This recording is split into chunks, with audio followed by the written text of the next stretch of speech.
Hi friends, online preparation में आप सभी का एक बार फिर से बहुत बहुत स्वागत है। एंड फ्रेंड्स, आपके एग्ज़ाम जो हैं वो हो चुके हैं और आपके मैसेज आ रहे हैं कि आपका एग्ज़ाम जो है वो अच्छा गया है। तो ये जान के हमें बहुत खुशी हुई कि हमने जो आपकी प्रिपरेशन कराई, जो पढ़ाई कराई, जो भी आपको बताया वो एग्ज़ाम में आपके आया। 100% नहीं तो अगर 25, 30, 70, 40% भी आ रहा है तो पासिंग मार्क्स आपको मिल ही रहे हैं, जैसा भी हो।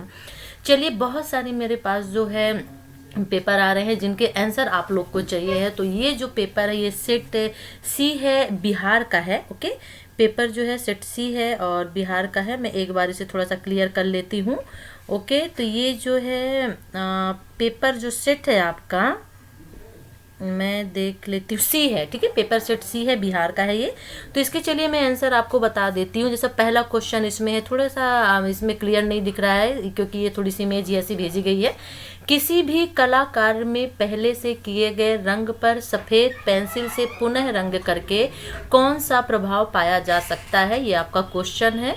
ओके, कि किसी भी कलाकार में पहले से किए गए रंग पर सफ़ेद पेंसिल से पुनः रंग करके कौन सा प्रभाव पाया जाता है। मिलाना होता है, बिंदु चित्रण होता है, चमकाना होता है या फिदरिंग होता है। देखिए, इसका जो राइट आंसर है सी होगा, उसे चमकाना कहते हैं। ठीक है, इसी तरह से सेकंड क्वेश्चन ले लेते हैं। जो सेकंड क्वेश्चन है वो है कि निम्नलिखित में से कौन कठपुतली से संबंधित है।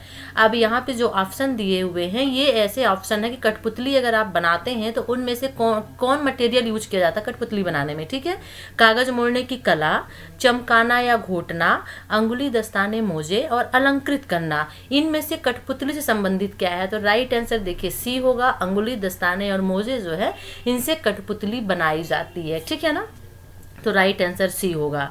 इसी तरह से अगला क्वेश्चन ले लेते हैं। जो थर्ड क्वेश्चन है, अगला क्वेश्चन हमारा है कि कौन सी सामान्य सामग्री रंगोली बनाने के लिए काम में लाई जा सकती है। बहुत ही आसान, वेरी इजी है, मल्टीपल चॉइस के आपके क्वेश्चन है।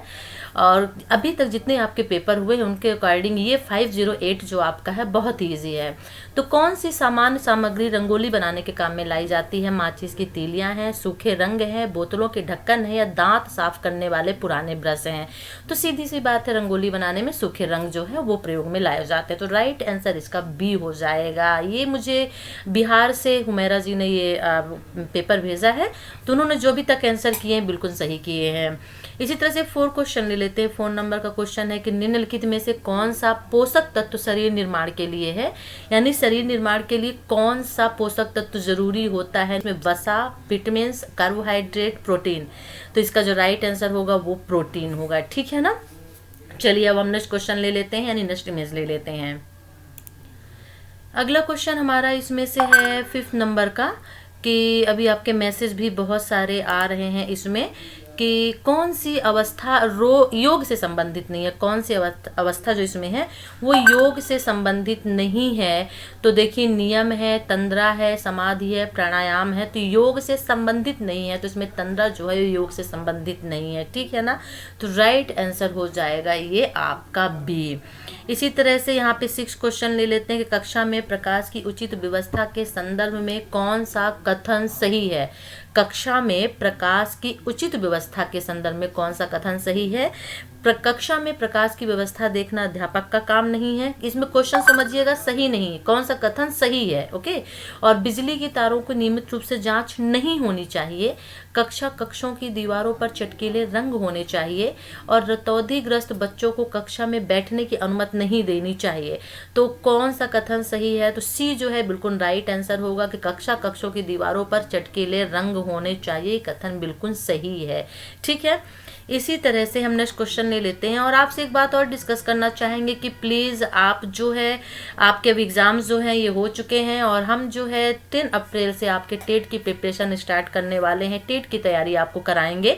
तो आप चैनल से बिल्कुल बने रहें, लगे रहें हमसे और हमारे चैनल से हमसे कांटेक्ट में रहें। और यदि आप चाहें तो हमारा व्हाट्सअप ग्रुप है उसे भी आप ज्वाइन कर सकते हैं। मैं इसमें वीडियो में लिंक दे दूँगी व्हाट्सअप का, तो वहाँ से आप ज्वाइन कर लीजिए।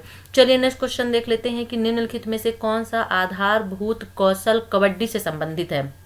निम्नलिखित में से कौन सा आधारभूत कौशल कबड्डी से संबंधित है? सर्विस, दुलत्ती से प्रहार, टिप, लेफ्ट या बाएं हाथ से पीछा करना।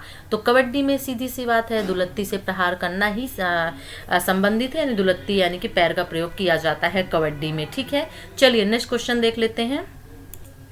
अगला क्वेश्चन ले लेते हैं। हमारा अगला क्वेश्चन है कि कार्य शिक्षा कार्यक्रम से संबंधित गतिविधि के लिए समय निर्धारण करते समय मस्तिष्क में क्या ध्यान में रखेंगे? ठीक है ना, कार्य शिक्षा से संबंधित समय निर्धारण करते समय मस्तिष्क में क्या ध्यान में रखेंगे? यहाँ पे गतिविधि की प्रकृति, अभिभावकों का दृष्टिकोण, विद्यार्थियों की आय, विद्यालय अधिकारियों का दृष्टिकोण।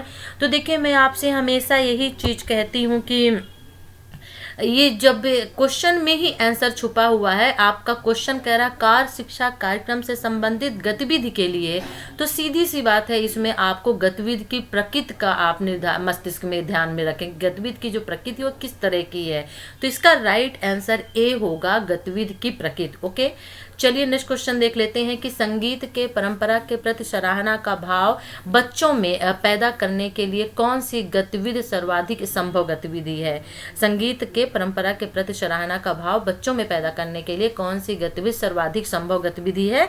विभिन्न संगीत वाद्य यंत्रों को चित्र इकट्ठा करना, या किसी संगीतज्ञ की जीवनी पढ़ना, या प्रतिदिन संगीत सुनने के अवसर देना, या किसी गायक का साक्षात्कार लेना। इसमें से राइट आंसर क्या होगा? तो देखिए, इसका जो राइट आंसर है वो होगा प्रतिदिन संगीत सुनने के अवसर देना। ओके, क्योंकि क्वेश्चन आपका है जो ये पूछ रहा है कि संगीत के परंपरा के प्रति सराहना का भाव बच्चों में यदि आप पैदा करना चाहते हैं तो कौन सी गतिविधि सबसे ज्यादा संभव होगी? तो किसी गायक के साक्षात्कार से कोई मतलब ही नहीं है, वो तो एक बार आया, लेके देके चला गया। लेकिन प्रतिदिन संगीत सुनने से जो होते हैं, संगीत के परंपरा के प्रति सराहना भाव बच्चों में पैदा होती है। तो इसका जो राइट आंसर है वो सी होगा। ठीक है ना। 10वां क्वेश्चन देख लेते हैं। विद्यार्थी के व्यवहार में परिवर्तन के संबंध में साक्ष्यों के संकलन तथा उसकी व्याख्या करने की प्रक्रिया ही मूल्यांकन है। अब ये एक कथन है, मूल्यांकन के संदर्भ में उपयुक्त कथन किसके द्वारा दिया गया है आपको ये बताना है। हन्ना तथा क्लेवन के द्वारा, गुरु रविन्द्रनाथ टैगोर के द्वारा, महात्मा गांधी या हार्वर्ड गार्डन के द्वारा। राइट आंसर होगा इसका ए, यानी हन्ना तथा क्लेवन के द्वारा ये दिया गया है। तो ये था आपका बिहार से सेट सी का, और इसके आंसर जो है वो बिल्कुल सही है, आपको बताए जा रहे हैं। यदि आपको कोई डाउट होता है तो आप कमेंट्स कर सकते हैं, और यदि आपने अभी तक चैनल को सब्सक्राइब नहीं किया है तो सब्सक्राइब कर लीजिए, वीडियो को लाइक करिए और शेयर भी करिए ताकि सभी तक ये जो आंसर की है वो पहुंच जाए। और चैनल से जुड़े रहिए, हमसे जुड़े रहिए, क्योंकि अब आपकी 10 अप्रैल से जो है आपकी टेट की प्रिपरेशन हम स्टार्ट करने वाले हैं। थोड़ा सा वक्त आप अपने को दीजिए और हमें भी दीजिए रेस्ट करने का, ठीक है, क्योंकि आपके टेट के एग्ज़ाम जो है वो आपके जुलाई में होने हैं। चलिए फिर नेक्स्ट वीडियो के साथ हम आपसे फिर मिलते हैं। नेक्स्ट जो सेट आपका है उसको लेके हम आते हैं, और नेक्स्ट वीडियो के साथ हम आपसे फिर मिलते हैं। तब तक के लिए टेक केयर, बाय।